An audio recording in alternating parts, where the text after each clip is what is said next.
Crowded है?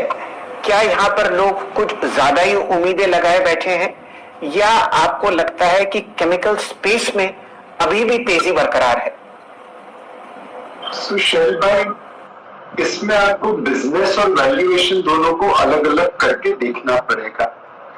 मुझे लगता है कि बिजनेस पॉइंट ऑफ व्यू से आज भी ये ट्रेड क्राउडेड नहीं है।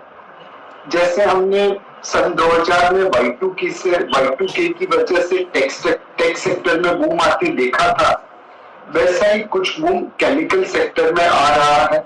ये आने वाले 2, 5, 10 सालों के लिए चल सकता है, वैसा आज हमें लगता है। सो बिजनेस की साइड पे आपको डिसअपॉइंटमेंट नहीं है। जैसे आज 2020 में हम पीछे देखे तो टेक्नोलॉजी सेक्टर ने बहुत सारा डिलीवर किया है उन उम्मीदों पे जो हमने 2000 में बनाई थी। केमिकल सेक्टर आप ये कह सकते हैं कि ये 2001 या 2002 का टेक्नोलॉजी सेक्टर है। आने वाले दशक में बिजनेस साइड पे ये आपको डिसअपॉइंट नहीं करेगा। दूसरा जो है वैल्यूएशन के पॉइंट ऑफ व्यू से, वहां पे मैं आपकी बात से सहमत हूं कि अब लोगों ने कुछ ज्यादा उम्मीदें प्राइस करके रखी है नियर टर्म के लिए। वहां पे हो सकता है कुछ डिसअपॉइंटमेंट आ सके, बट मेरे हिसाब से अगर आप निवेशक बन के इस केमिकल सेक्टर में लंबी अवधि के लिए निवेश करें और ये एक जो टेम्पररी डिसअपॉइंटमेंट आएगी उसको मैनेज कर सके, उसको सहन कर सके, तो ये सेक्टर आज भी निवेश के लिए योग्य है। नीलेश जी, ये बताइए, कल आरबीआई की प्रेस कॉन्फ्रेंस थी और दास बाबू ने अगर आप देखें आके एक इमरजेंसी फंड फार्मा स्पेस के लिए और आपकी मेडिकल सुविधाओं के लिए अगर आप देखें वो क्रिएट किया, और साथ ही साथ रिटेल के लिए और एमएसएमईज के लिए अगर आप देखें कुछ ऐलान किए।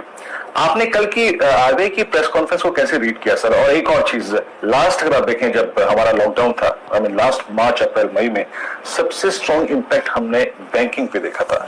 ये 34,000 का इंडेक्स उस वक्त करीब 16,000 पे गया था। सर, बैंक्स पर आपका टेक क्या है इस वक्त, स्पेशली प्राइवेट बैंकिंग स्पेस पर? तो आरबीआई ने पिछले ये जो पैंडेमिक चालू हुआ तब से लेकर बहुत ही धुआंधार काम किया है। उन्होंने लिक्विडिटी बरकरार रखी है, उन्होंने ब्याज के दरों को कंट्रोल में रखा है, उन्होंने क्रेडिट ग्रोथ को बढ़ावा दिया है, फाइनेंशियल सेक्टर की स्टेबिलिटी ये पेंडेमिक में मेंटेन की है। आप देख सकते हैं कि यूएस जैसे देश में ब्याज की दरें बॉटम से ऑलमोस्ट दुगना 3 गुना हो गई है। भारत में वो ऑलमोस्ट सेम लेवल के आसपास मेंटेन हो रही है।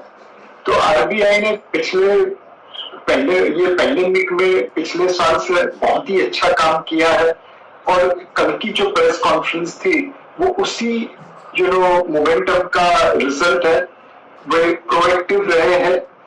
यहाँ पे देखा कि हेल्थ केयर इंफ्रास्ट्रक्चर क्रिएट करना जरूरी है, तो एक क्रेडिट लाइन दे दी। रिटेल एसएमई सेक्टर में प्रॉब्लम हो सकता है, तो उनके लिए उन्होंने पहले से ही प्रोएक्टिव स्टेप्स उठाए। और कल जो अनाउंसमेंट हुई उसमें बहुत अहम इंपॉर्टेंस की अनाउंसमेंट है केवाईसी नॉर्म्स को सिंप्लीफाई करने की।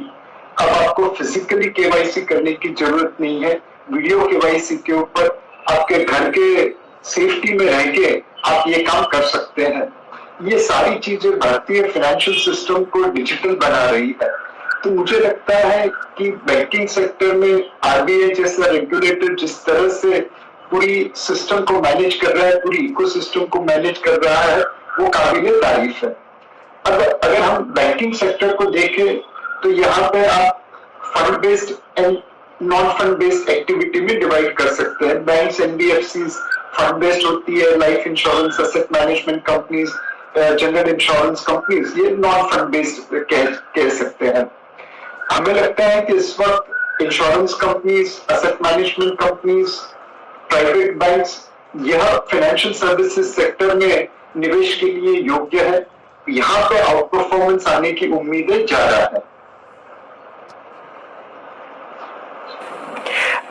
शाह साहब, कुछ ठोस आपको सरकार उठाती हुई दिख रही है निवेश के माध्यम से कल शाम को एक खबर आई कि आईडीबीआई बैंक का आप स्ट्रेटेजिक डाइवेस्टमेंट देख रहे हैं। अभी सन 2021